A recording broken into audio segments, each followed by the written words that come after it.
Hi guys, మంచి రోజు అందరికీ. చావా అనే సినిమా గురించి ఇప్పుడు ఎక్కడ చూసినా వింటూ ఉన్నాం కదా.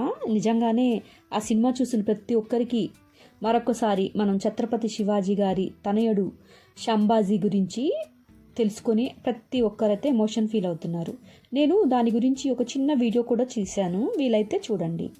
ఇకపోతే మనం అభినేత్రి సిరీస్ 25వ ఎపిసోడ్లోకి వెళ్ళిపోదామా. నేను తన మెసేజెస్ చదవటం స్టార్ట్ చేశాను. తింటూ ఫోన్ చూస్తూ ఉన్నా. హే ఆకాశాన్ అనే తన పిలుపు, తన మొదటి మెసేజ్ తోటే నాకు చాలా అంటే చాలా హ్యాపీ అనిపిస్తుంది. తను అలా పిలుస్తుంటే అసలు ఆ సౌండ్ నన్ను వేరే ప్రపంచానికి తీసుకువెళ్తున్నట్లు ఉంటుంది.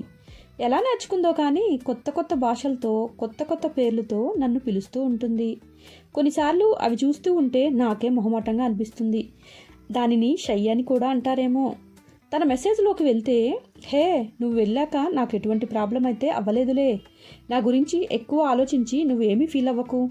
అయినా నాకు తెలుసులే నువ్వేమీ ఫీల్ అవ్వవని అని చదవగానే నాకు నిజంగానే నవ్వొచ్చింది. అవును, నేనేమీ ఫీల్ అవ్వలేదు. పాపం తన్ని వదిలి పెట్టేసి వచ్చి ఇక తన గురించి గుర్తు కూడా లేకుండా నా వర్క్లో నేను బిజీ అయిపోయాను. నువ్వు ఒక బండరాయివే, మొద్దు రాక్షసుడివి. ఎంతసేపటికి వర్క్ అనుకుంటూ వెళ్ళగానే ల్యాప్టాప్ ముందే వేసుకొని కూర్చుంటావు. ఇక నా గురించి ఆలోచించే తీరిక ఓపిక నీకెక్కడది? నీకు వర్క్ మీద ఫోకస్ ఉంటే ఏమీ గుర్తురావు అని నాకు తెలుసులే. నిజం చెప్పు, నన్ను తలుచుకున్నావా? సర్లే, తలుచుకున్నా కూడా పట్టించుకోకుండా నీ పని నువ్వు చేసుకుంటూ ఉంటావు. నిజమా కాదా చెప్పు అని అచ్చం నా గురించి పక్క నుండి చూసినట్లే చెప్పింది. నేను అవి చూసుకుంటూ నవ్వుకుంటూ తింటున్నాను. మధ్య మధ్యలో కొన్ని మెసేజెస్కి సింబల్స్ పెడుతున్నా. తను అలసిపోయి బజ్జున్నట్లుంది, రిప్లై ఇవ్వలేదు. లేదంటే నేను పెట్టిన ఒక్క సింబల్కే వెంటనే రిప్లై ఇచ్చేది. తిరిగి మెసేజ్ చదవడం స్టార్ట్ చేశాను. అరే ఈరోజు తెగేసి చెప్పేశాను, ఇంట్లో నేను ఇక వాడిని పెళ్లి చేసుకోను, నిన్నే పెళ్లి చేసుకుంటాను అని. తన మెసేజ్ చదువుతూ ఉన్న సీరియస్గా, మాకు ఆల్రెడీ అన్నీ అయిపోయాయి కూడా, మీరేం చేసుకుంటారో చేసుకోండి అని తెగేసి చెప్పానురా. వాళ్ళు కొంచెం గొడవ చేశారు, కానీ నాకు నువ్వు తోడున్నావు కదా, ఆ ధైర్యంతోనే నేను వాళ్ళతో అంత క్లారిటీ ఇచ్చేశాను. అయినా నా నుండి ఎటువంటి ప్రాబ్లం నీకు రాదురా.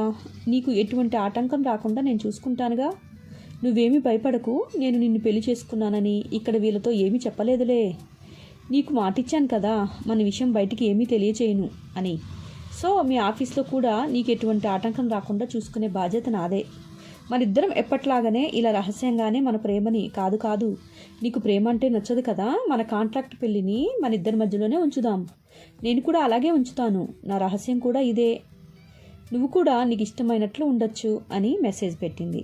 నేను చదివాను. తనకి రిప్లై ఇచ్చాను. అరే అది కాదురా బై, నాకు ఏదైనా అవుతుంది అని నేను ఫీల్ అవ్వటం లేదు. నీకు ఏమీ కాకూడదు అని నేను అనుకుంటున్నా, అందుకనే అలా చెప్పానే అని మెసేజ్ పెట్టగానే వెంటనే తను రిప్లై ఇచ్చింది. హే మొద్దు, ఏం చేస్తున్నావు? ఇప్పటికి గుర్తొచ్చానా నేను? అరే స్నానానికి వెళ్ళానురా, అందుకే నేను వెంటనే రిప్లై ఇవ్వలేదు అంది. నా పెదవులపై చిరునవ్వుతో పాటు కొంటె తలుపులు. నేను రానా, కలిసి చేద్దామా అని మెసేజ్ పెట్టాను. ఓకే రారా, నాకు కూడా అదే ఇష్టం. ఒకరోజు కలిసి చేద్దాం. ఈరోజు మిస్ అయింది కదా. కాదు, కావాలనే నేను వద్దు అన్నాను. మన ఇంట్లో ఒకరోజు ప్రశాంతంగా చేద్దాం అని మెసేజ్ పెట్టింది. అరే నువ్వు అలా చెప్తుంటే ఇక్కడ ఈ బుజ్జిగాడు ఎలా తట్టుకోగలడు చెప్పు. నా వల్ల కావట్లేదు, వచ్చేనా ఇప్పుడే అన్నాను. నోరు మూసుకొని పడుకో, మధ్యాహ్నం నుండి ఒక మెసేజ్ రిప్లై ఇవ్వటం చేత కాదు కానీ వస్తాడంట అని రిప్లై చేసింది. అరే చాట్ కాదు కానీ కాల్ చేయొచ్చు కదా, నీ గొంతు వినాలనిపిస్తుందిరా. నాకు నీ గొంతు వింటుంటే చాలా చాలా అంటే చాలా హాయిగా ఉంటుంది అని మెసేజ్ పెట్టింది. నో నాట్ పాసిబుల్, తమ్ముడు రూమ్లోనే ఉన్నాడు కదరా బాయ్. అయినా నేనేమైనా బాలసుబ్రహ్మణ్యన్నా లేదంటే చాగంటినా? ఎప్పుడు నువ్వు నా ప్రవచనాలు వింటూ ఉండటానికి, నా గొంతు బాగుంది అనుకోవటానికి అని అడిగాను. పోరకోతి, నాకు నీ గొంతు నచ్చిందంతే. ఎన్నిసార్లు చెప్పాలి ఈ మాట? నిజంరా, అసలు తెలియదు ఎందుకో.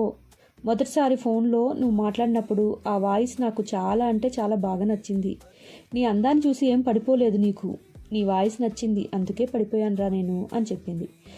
సరేలే, ఇంకా ఏంటి, నువ్వు తిన్నావా అని అడిగాను. తిన్నానురా అని అలా చాలాసేపు ఇద్దరం మాట్లాడుకున్నాం. తను టూ రొమాంటిక్ మూడ్లోకి వెళ్ళింది. నన్ను కూడా అలా ఫీల్ అయ్యేలా చేసింది. సరే నిద్ర వస్తుంది, ఇక బజ్జుంటానే, నువ్వు కూడా బజ్జో. రేపు మరలా ఆఫీస్కి వెళ్ళాలి కదా. ఇక 2 డేస్లో దివాళీకి మన ఊరికి వెళ్ళాలి అనుకుంటున్నాం కదా. అసలే లీవ్ అడిగితే ఆ బాస్ ఎక్స్ట్రా వర్క్ ఇస్తాడు కదా అన్నాను. సరేరా, నేను ఎలాగోలా మేనేజ్ చేసి మన ఇద్దరికి లీవ్ దొరికేలా చేస్తాలే. నువ్వు ఎక్కువగా ఆలోచించకుండా బజ్జో అని తను పడుకుంది. నెక్స్ట్ డే నేను వర్క్ ఫ్రమ్ హోమ్ చేసుకుందాం అనుకుని కూడా నా మనసు ఊరుకోలేదు తనను చూడకుండా. ఏదో పని ఉంది అన్నట్లు మరలా తన ఫ్లోర్లోకి వెళ్ళాను.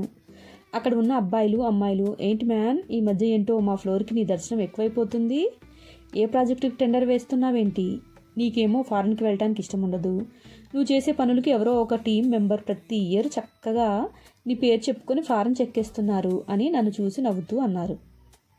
తను పని చేసుకుంటూనే ఆ మాటల్ని వింటూ మనసులో మురిసిపోతుంది. అది తన కళ్ళల్లో స్పష్టంగా కనిపిస్తుంది. అలా కొంచెం సేపు అక్కడ టీంతోనే నేను వర్క్ చేశాను. మధ్య మధ్యలో తనను చూస్తూ ఉన్నాను. అందరూ లంచ్కి వెళ్దాం రమ్మని అన్నారు. మీరు వెళ్ళండి, నేను వస్తున్నా, ఇవి కొంచెం ఫినిష్ చేసి వస్తాను అని చెప్పాను. వాళ్ళకి తెలుసు నేను పనిలో ఉంటే ఆకలి అనేది మర్చిపోతాను అని. ఒకవేళ వాళ్ళు నా కోసం ఉంటే వాళ్ళు కూడా నాతో పాటు తినకుండా బుక్ అవ్వాల్సిందే అని తెలుసుకొని నా కోసం వెయిట్ చేయకుండా వెళ్ళిపోయారు.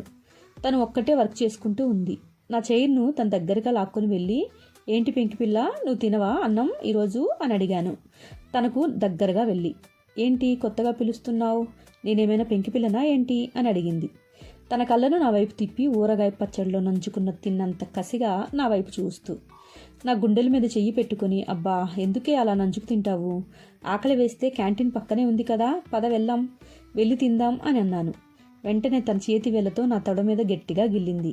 హాహా అలాగే, నీ చేతిని ఉంచవే, అప్పుడే తీయకు అంటూ నా చేతిని తన చేతి మీద వేశాను. హాయ్ గైస్, ఈరోజు 24వ ఎపిసోడ్ అయిపోయింది. మీకు నచ్చిందనే అనుకుంటున్నాను. ఇకపోతే నెక్స్ట్ ఎపిసోడ్ కోసం ఎదురు చూస్తూ ఉంటారు కదా. ఓకే, సబ్స్క్రైబ్ చేసుకోకపోతే సబ్స్క్రైబ్ చేసుకోండి.